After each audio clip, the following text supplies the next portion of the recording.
Good afternoon. My name is Catherine George Francisco from Lucet English 3A, and I am going to tackle about the characteristics of a good sample in research. So there are 9 characteristics of a good sample. Number 1 is representativeness, 2 is absence of sampling error, 3 is economically viable, 4 is generalized and applicable, 5 goal-oriented, 6 proportional, 7 randomly selected, 8 actual information provider, and lastly is the practical. So as we go on in our discussions, we're going to unfold all of the definitions of these characteristics. So number 1 is representativeness. So what is a representativeness?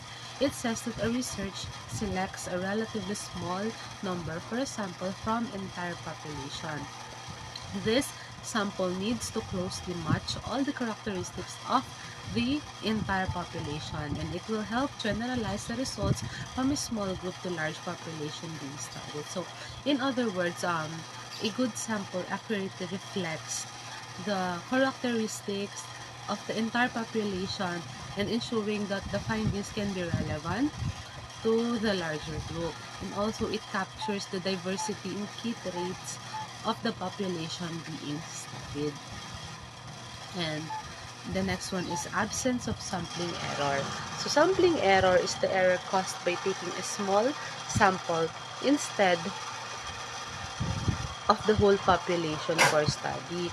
And sampling error is reduced by selecting a large sample by using efficient sample design and estimation strategy. So, what is absence of sampling error? So, a good sample, it minimizes errors that occur when a sample does not perfectly represent the population. And this helps ensure that the results are reliable and not skewed by chance. So next is the economically viable. So what is this?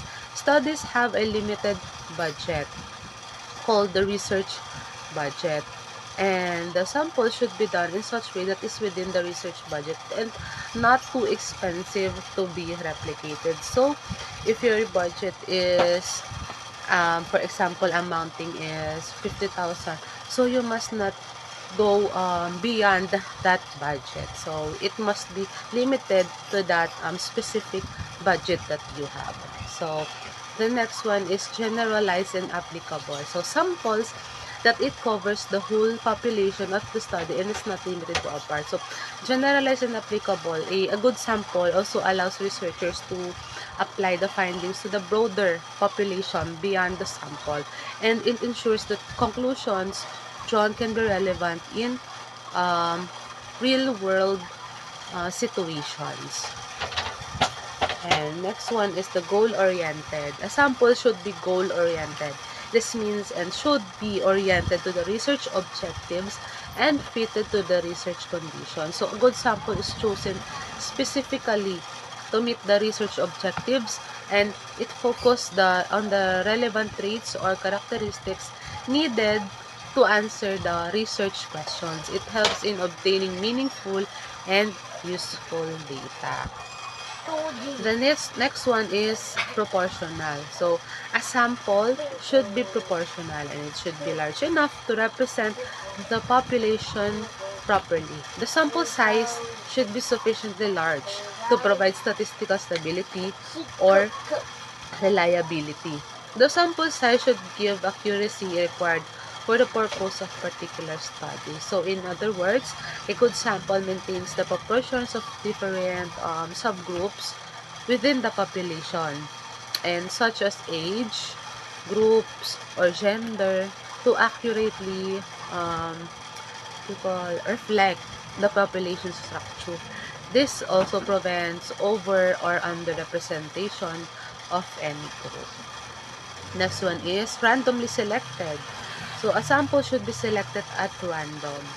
This means that any item in the group has a full and equal chance of being selected and included in the sample. This makes the selected sample truly representative in character. So randomly selected, a good sample is selected randomly to give every individual an equal chance of being included, reducing bias and increasing fairness of the sampling process. This also improves the objectivity of the research.